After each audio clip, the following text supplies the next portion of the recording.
SR Nagar లో మానవత్వాన్ని కలిచివేసే ఘటన వెలుగు చూసింది. మానసిక సమస్యలతో బాధపడుతున్న కూతురు తన వృద్ధ తల్లిని రాడ్తో కొట్టి హతమార్చింది.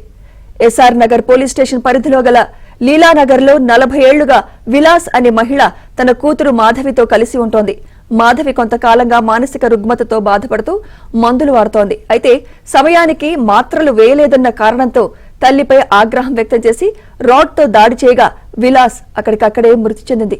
స్థానికుల ఫిర్యాదుతో ఘటనా స్థలానికి చేరుకున్న పోలీసులు మాధవిని అదుపులోకి తీసుకున్నారు. కేసు నమోదు చేసి ఆమెను అరెస్ట్ చేసి రిమాండ్ కు తరలించారు. అక్కడ అనుకుంటా ఈ అమ్మాయి పొద్దున ఇక ఫుల్ అడ్రస్ చెప్తారు.